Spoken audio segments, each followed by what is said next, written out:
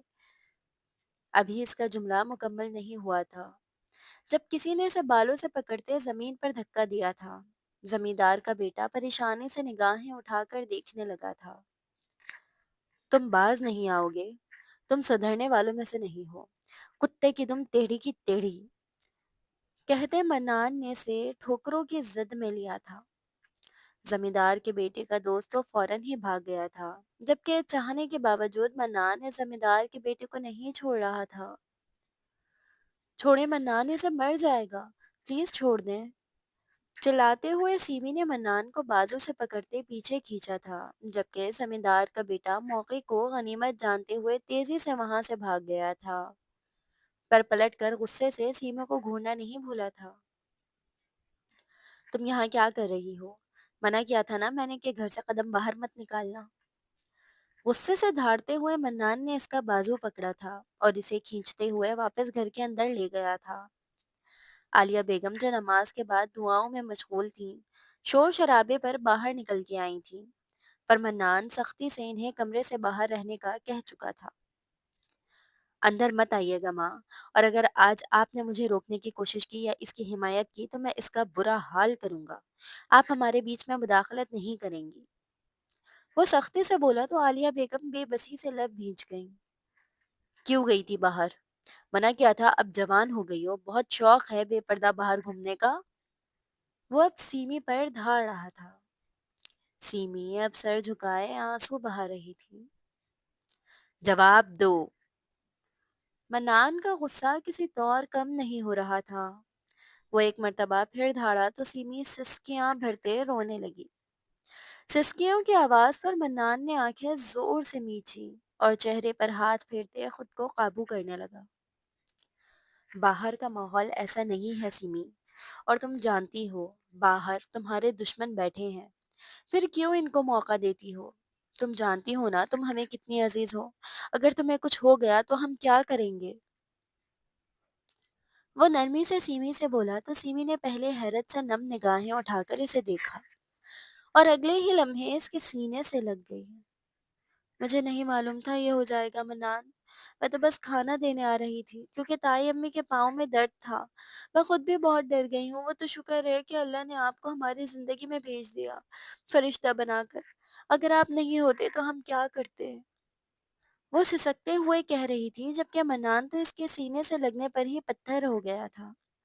دل بری طرح دھڑک رہا تھا۔ اس نے فوراً سیمی کو پیچھے ہٹایا تھا اور باہر نکل گیا تھا۔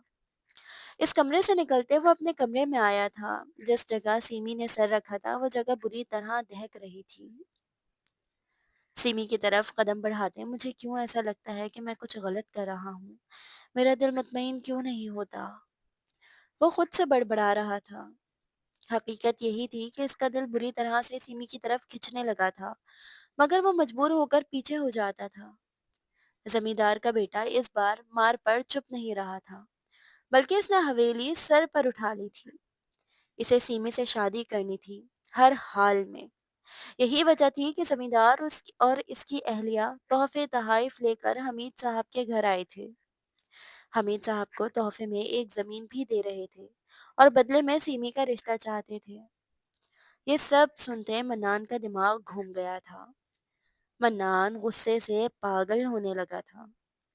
حمید صاحب اور عالیہ بیگم نے رشتے سے صاف انکار کر دیا تھا، اور اس کے بعد منان کا غصہ دیکھتے اگلے ہی ہفتے منان اور سیمی کی شادی طے کر دی تھی۔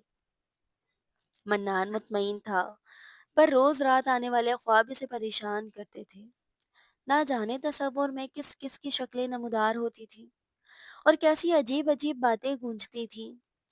وہ بہت سارے لوگوں کو اپنے خوابوں میں دیکھ چکا تھا جن کی حقیقت سے وہ واقف نہیں تھا۔ سب سے زیادہ وہ حیدر نام سے الجھا تھا۔ آخر کون تھا یہ حیدر؟ شادی کے دن قریب آ رہے تھے۔ سیمی بہت خوش تھی۔ گاؤں میں ان کی شادی کی بات ہر جگہ پھیل چکی تھی۔ وہ بھاگتے ہوئے بابر شاہ کے کمرے کے دروازے پر آ کھڑی ہوئی تھی۔ دروازے پر دستک دیتے اجازت ملتے ہی وہ اندر داخل ہوئی تھی۔ آنکھوں میں آنسو بھرے تھے۔ اسے اس طرح دیکھتے بابر شاہ پریشان ہوئے تھے۔ کیا ہوا ہے مہرماں، سب ٹھیک ہے؟ اب تو ہر وقت دل کو دھڑکا لگا رہتا تھا۔ بابا، بابا، اس سے مزید بولا نہیں جا رہا تھا۔ وہ وہیں کھڑی منہ پر ہاتھ رکھتے رونے لگی تھی۔ بابر صاحب پریشان ہوتے اس کی طرف بڑھے تھے۔ کیا ہوا ہے مہرماں، مجھے بتاؤ۔ انہوں نے مہرماں کے سر پر ہاتھ رکھتے پوچھا تھا۔ بابا، حیدر زندہ ہے۔ وہ یہ کہتے ان کے گلے لگتے بری طرح سے رونے لگی تھی، جبکہ بابر شاہ آنکھیں میچ گئے تھے۔ آنکھوں سے آنسو گرنے لگے تھے۔ کہاں ہے وہ؟ انہوں نے بے قراری سے پوچھا تھا۔ بس پتہ چل گیا ہے، ہم کل ہی وہاں جائیں گے۔ ہم حیدر کو واپس لے آئیں گے۔ وہ کسی گاؤں میں ہے، وہ خوشی سے بتا رہی تھی۔ بلکہ میں تو کہہ رہی ہوں ابھی چلتے ہیں۔ وہ خوشی سے بولی تو بابر شاہ نے انکار کر دیا۔ نہیں، ابھی نہیں، صبح ہی جائیں گے، انہوں نے کہا۔ انتظار تو ان کے لیے بھی مشکل تھا۔ وہ رات بابر شاہ اور مہرماں نے آنکھوں میں کاٹی تھی۔ نیند آنکھوں سے کوسوں دور تھی، مگر وقت تھا کہ گزرے ہی نہ دے رہا تھا۔ صبح فجر کے اذانوں کے وقت وہ گھر سے نکلے تھے اور سیدھا اس گاؤں کی طرف نکلے تھے جس کی خبر مہرماں کو پرائیویٹ ایجنسی نے دی تھی، جہاں حیدر کو دیکھا گیا تھا۔ 6 گھنٹے کی لگاتار تیز ڈرائیونگ کے بعد وہ اس گاؤں کی حدود میں داخل ہوئے تھے۔ 2 بڑی گاڑیاں آگے پیچھے گاؤں میں داخل ہوئی تھیں۔ گاؤں میں شور مچا تھا، بچے ان گاڑیوں کے آگے پیچھے بھاگنے لگے تھے۔ وہ بتائے گئے ایڈریس پر پہنچے تھے۔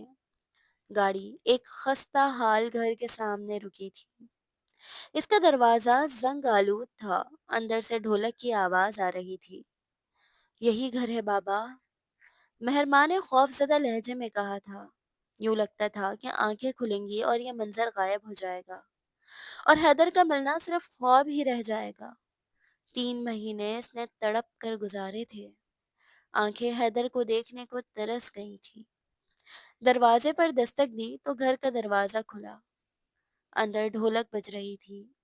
ایک طرف ایک لڑکی پیلے رنگ کے لباس میں بیٹھی تھی تو اس کے سامنے کچھ لڑکیاں ڈھولک پر گانے گا رہی تھیں۔ اندر نظر پڑتے اس کی نگاہ ایک منظر پر ٹھہر گئی تھی۔ چارپائی پر حمید صاحب بیٹھے تھے، پھر کوئی اور بزرگ اور پھر حیدر۔ حیدر کی نگاہ بھی دروازے کی جانب اٹھی تھی اور وہ پتھر ہو گیا تھا۔ نگاہیں اٹک گئی تھیں۔ اس کی یادداشت واپس نہیں آئی تھی، پر وہ اس چہرے کو بہت اچھی طرح پہچانتا تھا۔ یہی تو وہ چہرہ تھا جسے وہ ہر رات خواب میں دیکھ رہا تھا۔ بابر صاحب تیزی سے اندر داخل ہوئے۔ حیدر، میرا حیدر! ڈھولک کی آواز رک گئی تھی۔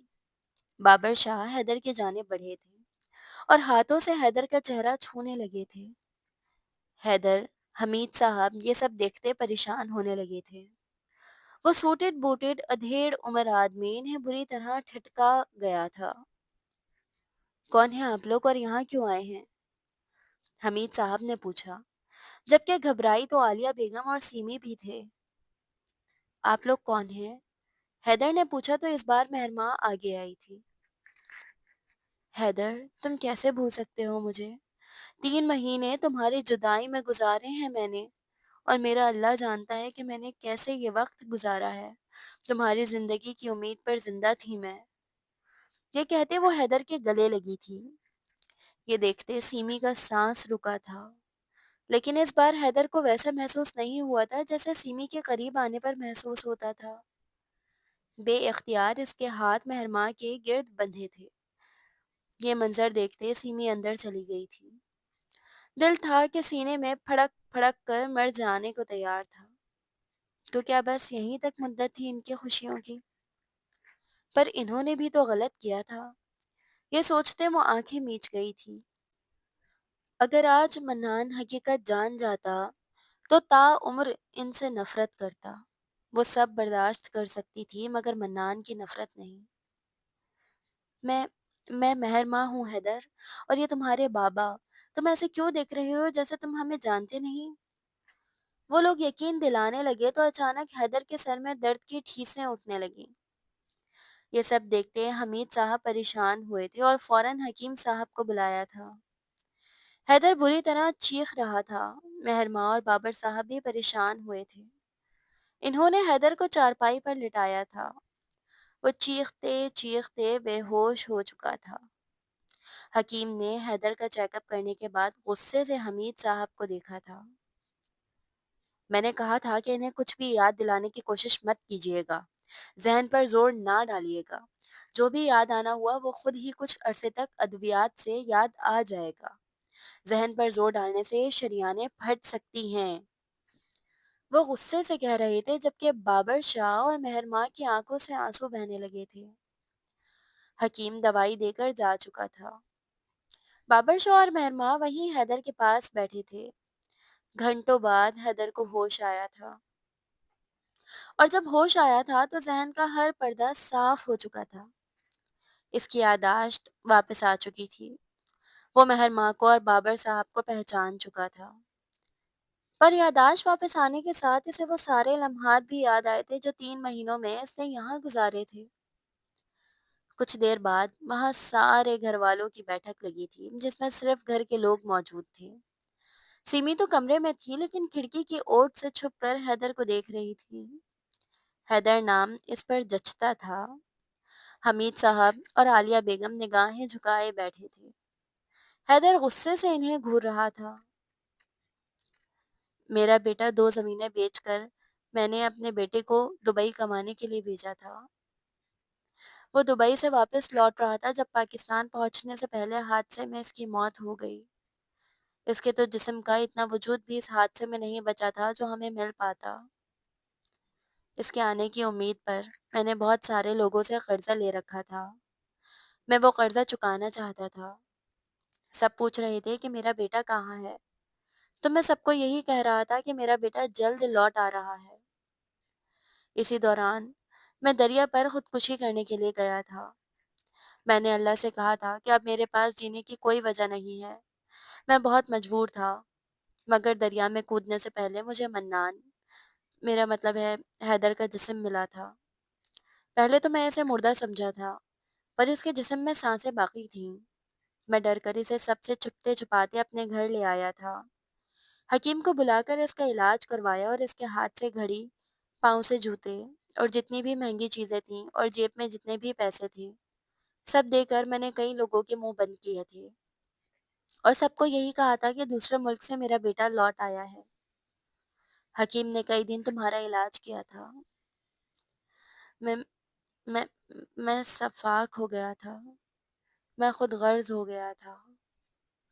میں تمہارے اندر اپنے بیٹے کو ڈھونڈنے لگا تھا اور یہ سمجھ بیٹھا تھا کہ تم میرے ہی بیٹے ہو جسے میں نے ملک سے باہر بھیجا تھا۔ عالیہ جو اپنے بیٹے کے لیے تڑپ رہی تھی تمہیں پا کر یہی سمجھی کہ تم اس کے منان ہو۔ منان میرے بیٹے کا نام تھا، جوان بیٹے کا نام۔ حمید صاحب کہتے کہتے رونے لگے تھے۔ عالیہ بیگم بھی سسکنے لگی تھی۔ سیمی منان کی منگ تھی۔ میں نے بچپن میں ہی دونوں کا رشتہ طے کیا تھا، مگر منان تو سیمی کے جوان ہونے سے پہلے ہی چلا گیا تھا۔ وہ منان کے نام سے بھی محبت کرنے لگی تھی۔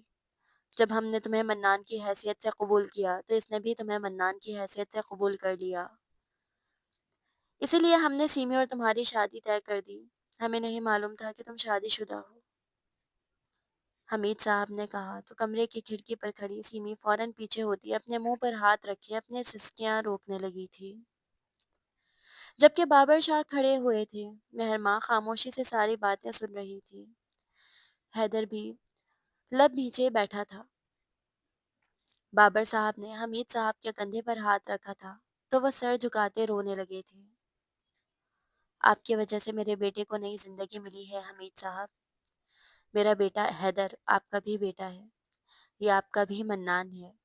اس کو نئی زندگی آپ نے دی ہے، آپ بھی اس کے باپ ہیں۔ بابر صاحب نے کہا تو حمید صاحب ہاتھ جوڑتے رونے لگے تھے، شکر گزاری سے۔ حیدر کھڑا ہوتا ان کے گلے لگا تھا۔ بالکل، ڈیڈ ٹھیک کہہ رہے ہیں، آپ میرے بابا ہیں، لیکن میں یہاں رہ نہیں سکتا۔ میری دنیا اس دنیا سے الگ ہے۔ مجھے بہت کچھ کرنا ہے۔ پہلے تو مجھے ان کو دیکھنا ہے جنہوں نے مجھے اس حال تک پہنچایا۔ میرا راستہ الگ ہے۔ آپ یہ سمجھیے گا کہ آپ کا بیٹا منان دبئی چلا گیا ہے پھر سے۔ باقی آپ کو کسی بھی کام کی ضرورت ہو، آپ کے خرچے کی، آپ کی ہر چیز کے لیے میں حاضر ہوں۔ منان نے کہا تو حمید صاحب اس کے سامنے نگاہ اوپر نہیں کر سکے تھے۔ حیدر نے انہیں گلے لگایا اور پھر آگے بڑھتے عالیہ بیگم کا ماتھا چومتے انہیں بھی گلے لگایا تھا۔ عالیہ بیگم اس کی جدائی دیکھتے ایک مرتبہ پھر سے رونے لگی تھی، پر وہ حیدر کو روک نہیں سکی تھی اور نہ ہی حیدر رک سکتا تھا۔ سارے گھر سے باہر نکل گئے تھے، جبکہ حیدر نے دروازے پر رک کر کمرے کی کھڑکی کو دیکھا تھا۔ دل میں شدت سے خواہش ہوئی تھی کہ وہ ان معصوم ہری آنکھوں کو پھر سے جھانکتا ہوا دیکھے، پر اس کی خواہش ادھوری رہ گئی تھی۔ 6 گھنٹے کے طویل مسافت میں مہر ماں اور بابر شاہ خوشی سے بہت کچھ کہہ رہے تھے، جبکہ حیدر شاہ بالکل خاموش بیٹھا گزرتے ہوئے راستوں کو دیکھ رہا تھا، بس مہر ماں اور بابر شاہ کی باتوں کا ہوں ہاں میں جواب دیتا تھا۔ گھر پہنچتے ہی اس نے آرام کا کہا تھا اور بغیر کھانا کھائے ہی کمرے میں بند ہو گیا تھا۔ بابر شاہ اور مہر ماں نے بھی اسے پریشان نہیں کیا تھا، اسے اپنے نرم گرم بستر پر بھی نیند نہیں آ رہی تھی۔ وہ بری طرح پہلو بدل رہا تھا۔ مہر ماں اس کا یہ پہلو بدلنا بخوبی دیکھ رہی تھی، پر مہر ماں نے اس سے کچھ پوچھا نہیں تھا، لیکن کچھ تبدیلیاں وہ چند لمحوں میں حیدر کے اندر بھانپ گئی تھی۔ اس نے حیدر کا پلٹ کر کھڑکی کی جانب دیکھنا دیکھا تھا اور اس کا دل اس بات پر بری طرح ڈوبا تھا۔ اگلے دن ناشتے کی ٹیبل لگی تھی تو وہاں نت نئے پکوان سجے تھے۔ دیسی گھی کا پراٹھا نہیں ہے؟ حیدر کے منہ سے نکلا تو بابر شاہ اور مہر ماں حیرت سے اسے دیکھنے لگے۔ نہیں، وہ جملہ ادھورا چھوڑ گیا۔ بابر شاہ نے فوراً اس کا کھندا تھپکا۔ پریشان کیوں ہو رہے ہو برخوردار؟ ابھی آ جائے گا تمہارے لیے دیسی گھی کا پراٹھا۔ کہتے ساتھ انہوں نے شیف کو حکم دیا تو وہ فوراً اس کے لیے دیسی گھی کا پراٹھا لے آیا۔ حیدر نے ایک نوالا لیا اور برا سا منہ بناتے پراٹھا پیچھے کھسکا دیا۔ کیا ہوا، پسند نہیں آیا؟ مہر ماں نے پوچھا۔ نہیں، اس میں وہ ذائقہ نہیں ہے، وہ بے دلی سے کہتے ناشتے سے اٹھ گیا اور پھر آفس کے لیے تیار ہوتا آفس کے لیے نکل گیا۔ سب سے پہلے اس نے جبران صاحب کو اریسٹ کروایا تھا۔ اسے بہت دکھ ہوا تھا یہ جاننے کے بعد کہ اس پلان میں اس کا حاسد زدہ دوست، اس کا بیسٹ فرینڈ شاہ زرس شامل تھا اور اس کا سب سے وفادار اور خاص ملازم جبران۔ یہ سب سازش صرف اس لیے کی گئی تھی تاکہ ہر سال کی طرح اس سال اسے businessman of the year کا ایوارڈ نہ ملے۔ وہ اپنی سازش میں کامیاب ہو گئے تھے۔ اسے businessman of the year کا ایوارڈ نہیں ملا تھا، مگر اس کے دوست کو بھی یہ ایوارڈ نہیں ملا تھا جس نے ایوارڈ کے لیے یہ سب سازش کی تھی۔ وہ حسد میں آگے بڑھتے اسے اپنے راستے سے ہٹا چکا تھا۔ 2 دن گزر گئے تھے، وہ بالکل نارمل ہو گیا تھا، پر مہماں کو اس کے اندر ایک چالی پن محسوس ہو رہا تھا۔ اب بھی وہ کافی بنا کر کمرے میں لائی تھی، مگر کافی کا کپ حیدر کے سامنے رکھا تھا۔ حیدر، تم جب سے آئے ہو کھوئے کھوئے رہتے ہو، کیا وہاں کسی کو مس کر رہے ہو؟ وہ چاہنے کے باوجود سیمی کا نام نہیں لے سکی تھی، کیونکہ یہ اس کی محبت پر بہت بھاری پتھر تھا۔ نہیں، بس جسم میں کچھ عجیب ہو رہا ہے۔ جسم کو جسمانی محنت کی عادت ہو گئی ہے نا، اس لیے۔ وہ مسکراتے ہوئے بولا۔ پھر مجھے لگتا ہے کہ ہمیں گاؤں جانا چاہیے، مہر ماں نے کہا۔ کیوں؟ حیدر نے پوچھا۔ وہ سیمی کی شادی زمیندار کے بیٹے سے طے ہو گئی ہے، فون آیا تھا بابا کے پاس، کل نکاح ہے سیمی کا۔ یہ بات حیدر پر بجلی بن کر گری تھی۔ اس کے چہرے کا رنگ ایک دم متغیر ہوا تھا۔ کیا بکواس ہے یہ؟ وہ لوگ سیمی کے ساتھ یہ ظلم کیسے کر سکتے ہیں؟ وہ زمیندار کا بیٹا بدلہ لینے کے لیے سیمی سے نکاح کر رہا ہوگا۔ وہ ہرگز سیمی کے قابل نہیں ہے۔ وہ بہت معصوم۔ وہ کہتے کہتے رکا تھا۔ مہر ماں کی آنکھوں میں آنسو بھرے تھے۔ تم غلط سمجھ رہی ہو مہر ماں۔ ایسا ایسا ابھی وہ بول ہی رہا تھا جب مہر ماں نے ہاتھ کے اشارے سے اسے روک دیا۔ میں بالکل صحیح سمجھ رہی ہوں حیدر۔ میں اس کو قبول کرنا نہیں چاہتی تھی، اور شاید تم بھی ایسا نہیں چاہتے، مگر حقیقت یہی ہے جو میں سمجھ رہی ہوں۔ یہ کہتے وہ وہاں سے باہر نکل گئی تھی جبکہ حیدر پتھر ہو کر رہ گیا تھا۔ ہاں، وہ خود بھی تو یہ قبول کرنا نہیں چاہتا تھا، کیونکہ وہ مہر ماں کو تکلیف نہیں دینا چاہتا تھا، مگر یہ حقیقت تھی کہ وہ سیمی سے بھی محبت کر بیٹھا تھا۔ اس نے سنا تھا کہ اگر ایک بار کسی سے محبت ہو جائے تو دوبارہ محبت نہیں ہوتی، مگر یہ بھی سچ تھا کہ اسے سیمی سے جو ہوئی تھی وہ محبت ہی تھی۔ سیمی دلہن بنی بیٹھی تھی۔ آنکھوں میں سوگ تھا، دل میں ماتم برپا تھا۔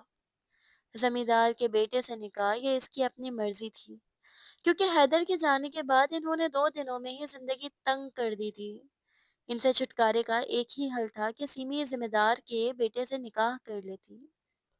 دوسری طرف وہ حیدر کا بھی اب کوئی مزید احسان نہیں لینا چاہتے تھے، اور آج اس کا زمیندار کے بیٹے سے نکاح تھا۔ وہ جانتی تھی کہ اب اس کے ساتھ بدتر سلوک کیا جائے گا، اور وہ تیار تھی کیونکہ جو زخم اس کے دل پر لگا تھا وہ اس تکلیف پر بہت بھاری تھا۔ نکاح خواہ آ چکا تھا۔ نکاح پڑھنے کی تیاری ہو رہی تھی جب گھر کے باہر گاڑی کا ہارن بجا تھا۔ وہ سب چونکے تھے۔ دروازہ کھلا تھا اور حیدر اندر داخل ہوا تھا۔ حیدر کے ساتھ ہی حیدر کے پیچھے مہر ماں اور بابر شاہ داخل ہوئے تھے۔ سب چونک گئے تھے۔ زمیندار کے بیٹے کے ماتھے پر بل پڑے تھے، جو چارپائے پر بیٹھا تھا۔ یہ نکاح سادگی سے ہونے والا تھا۔ زمیندار اور اس کی بیوی بھی وہاں موجود تھی، اور کچھ اور لوگ بھی۔ یہ نکاح نہیں ہو سکتا۔ آپ بھول گئے حمید بابا، سیمی میری منگ ہے، اس سے میرا رشتہ طے ہوا تھا، اور آج کے دن میری اس سے شادی تھی، پھر آپ کیسے اس کا نکاح کسی اور سے کر سکتے ہیں؟ حیدر بولا تو سیمی بے یقینی سے نگاہ اٹھاتے اسے دیکھنے لگی۔ آنکھوں سے آنسو ٹپ ٹپ گرنے لگے تھے۔ یہ کیا بکواس کر رہا ہے؟ اوہ، تمہاری حقیقت سب کو معلوم ہو چکی ہے۔ اپنے پیسوں کا زوم کہیں اور جا کر دکھاؤ۔ تم پہلے سے شادی شدہ ہو، ہم اس رشتے کو نہیں مانتے۔ وہ زمیندار بیچ میں بولا تھا۔ حیدر نے غصے سے زمیندار کو گھورا تھا۔ اس سے پہلے کہ حیدر کوئی جواب دیتا، مہر ماں آگے آئی تھی۔ جب ہمیں کوئی اعتراض نہیں ہے تو آپ کو کیا اعتراض ہے؟ حیدر پہلے سے شادی شدہ ہے، اب یہ سیمی کا حق ہے کہ وہ حیدر سے شادی کرنا چاہتی ہے یا نہیں، کسی اور کا نہیں۔ وہ ہر بار ثابت کرتی تھی کہ حیدر کو اس سے کوئی ایویں محبت نہیں ہوئی تھی۔ وہ قابل محبت تھی، بلکہ وہ قابل عشق تھی۔ میں اس شادی پر رضامند ہوں سیمی، کیا تم اس شادی پر رضامند ہو؟ پورا فیصلہ تمہارے ہاتھ میں ہے۔ مہرماں کے پوچھنے پر سیمی سر نیچے جھکائے بری طرح رونے لگی تھی، اور پھر روتے روتے ہاں میں سر ہلا دیا تھا۔ اس کی ہاں دیکھتے مہرماں کی آنکھوں سے آنسوؤں کی لڑی بہی تھی۔ وہ دھیمے سے مسکراتے پیچھے ہو گئی تھی جبکہ حیدر آنکھیں میچ گیا تھا۔ کچھ دیر بعد نکاح شروع ہوا تھا، پر اس بار نکاح حیدر اور سیمی کا شروع ہوا تھا۔ مہرماں حیدر کے برابر میں بیٹھی تھی۔ جب نکاح خواہ نے حیدر سے ایجاب و قبول کا پوچھا تو اس نے مہرماں کی جانب دیکھا۔ مہرماں نے آنکھیں میچتے اس کے ہاتھ پر اپنا ہاتھ رکھا تھا، اور حیدر قبول ہے کہہ گیا تھا۔ نکاح ہو چکا تھا سادگی سے۔ رخصتی ہوئی تھی، اور رخصتی کے بعد مہرماں حیدر کے ساتھ گاڑی کی پچھلی سیٹ پر بیٹھی تھی، اور حیدر کی دوسری جانب سیمی بیٹھی تھی۔ فرنٹ سیٹ پر ڈرائیور کے ساتھ بابر شاہ بیٹھے تھے، اور پیچھے گارڈ کی ایک گاڑی تھی۔ 6 گھنٹے کی لمبی سی مسافت کے بعد وہ لوگ ایک بار پھر گھر بیٹھے تھے۔ حیدر کمرے میں داخل ہوتے ہی سرپرائز ہوا تھا۔ اس کا کمرہ پھولوں سے سجا ہوا تھا اور مہرماں سیمی کو لے کر اس کمرے میں آ رہی تھی۔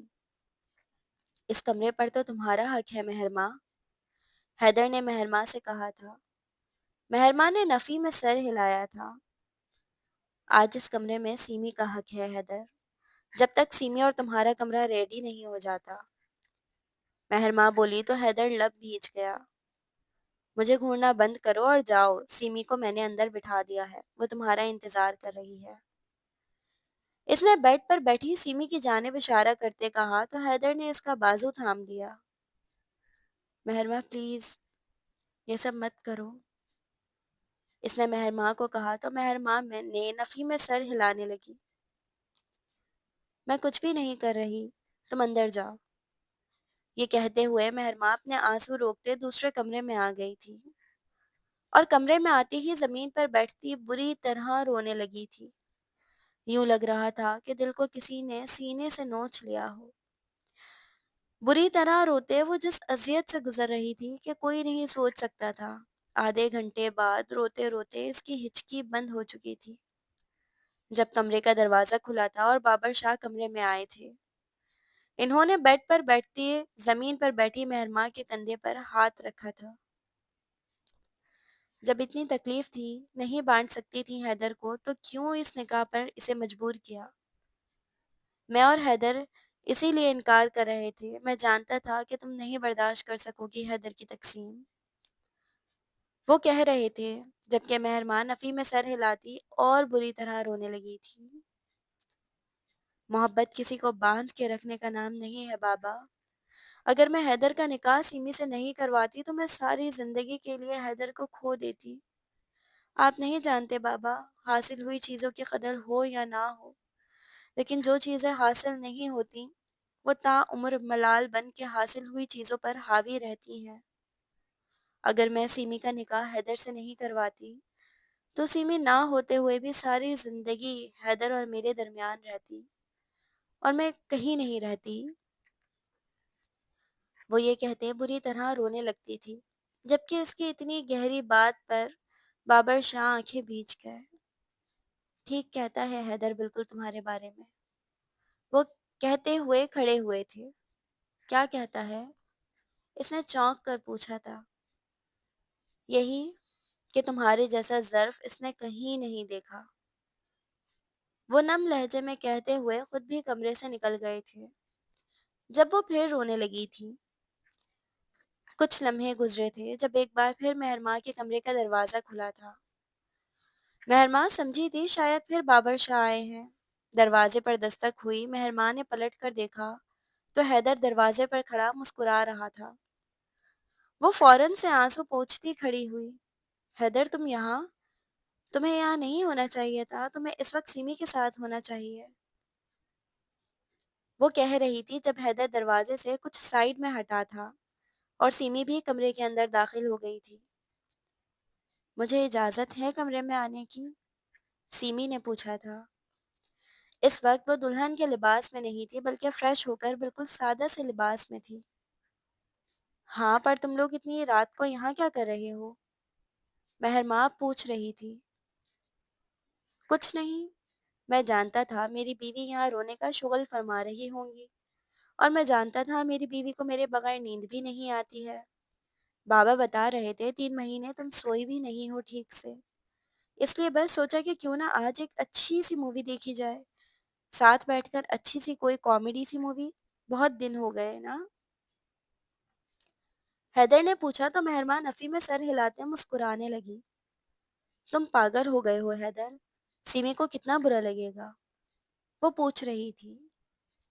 سیمی نے مسکراتے ہوئے کہا، مجھے تو برا نہیں لگے گا، پر اگر میں آپ لوگوں کے ساتھ بیٹھ کر فلم دیکھوں تو آپ کو تو برا نہیں لگے گا؟ سیمی کے پوچھنے پر مہربان نفی میں سر ہلاتے نم آنکھوں سے مسکرائی تھی۔ حیدر اس کے جانب بڑھا تھا اور آگے بڑھتے اس کے ماتھے پر اپنے ہونٹ رکھ دیے تھے۔ محبت کسی بھی شخص سے بے وجہ ہوتی ہے، پر تم سے محبت کرنے کی بے پناہ وجوہات ہیں میرے پاس مہرماں۔ میں نے تمہارے جیسا ظرف کبھی نہیں دیکھا کسی کے پاس۔ حیدر کہہ رہا تھا جبکہ مہرماں نظریں جھکا گئی۔ سیمی بھی آگے بڑھتی اور مہرماں کا ہاتھ تھاما۔ مہرماں نے حیرت سے اسے دیکھنے لگی تھی۔ اس نے مہرماں کا ہاتھ ہونٹوں پہ لگاتے عقیدت سے اپنے سر پر لگایا تھا۔ حیدر ٹھیک کہہ رہے ہیں، آپ نے بھی مجھے خود سے محبت پر مجبور کر دیا ہے۔ سچ کہوں، اگر آپ کی جگہ میں ہوتی تو کبھی اس اعلیٰ ظرفی کا مظاہرہ نہیں کر پاتی۔ پر آپ نہیں جانتے آپ نے میرے اوپر کتنا بڑا احسان کیا ہے۔ آپ نے مجھے کس جہنم میں جانے سے بچایا ہے۔ میں تا عمر آپ کے احسان مند رہوں گی۔ حیدر پر پہلا حق آپ کا تھا اور ہمیشہ آپ کا ہی رہے گا، وہ بولی تو مہرمائی سے روتے ہوئے گلے لگا گئی۔ کچھ لمحے گزرے جب حیدر نے ایل ای ڈی پر کامیڈی فلم لگائی۔ اس کی ایک طرف مہرماں بیٹھی تھی اور ایک طرف سیمی۔ 1 گھنٹہ ہوا تھا ان کو فلم دیکھتے دیکھتے جب حیدر کو اپنے کندھے پر بوجھ سا محسوس ہوا۔ اس نے پلٹ کر دیکھا تو مہرماں سو چکی تھی۔ سیمی بھی مہرماں کو دیکھنے لگی تھی اور مسکرا رہی تھی۔ حیدر جانتا تھا وہ نیند کی بہت گہری ہے۔ نیند میں اس کے سر پر ڈھول بھی بجایا جائے تو وہ جاگتی نہیں ہے۔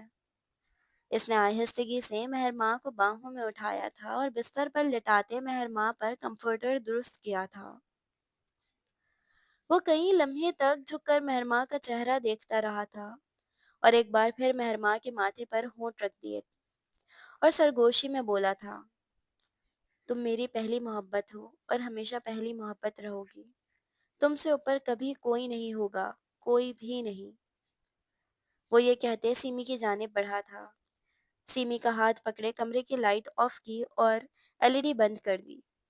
آہستگی سے کمرے کا دروازہ بند کر کے کمرے سے باہر نکل گیا تھا۔ اس کے جاتے ہی مہرماں کے ہونٹوں پر مسکراہٹ آئی تھی۔ آنکھوں سے نمی نکل کر گال پر بہی۔ اس نے آنکھیں کھولی تھی اور مسکرانے لگی تھی۔ وہ جانتی تھی جب تک وہ سوئے گی نہیں حیدر کبھی نہیں جائے گا، اسی لیے اسے نے سونے کا ناٹک کرنا پڑا۔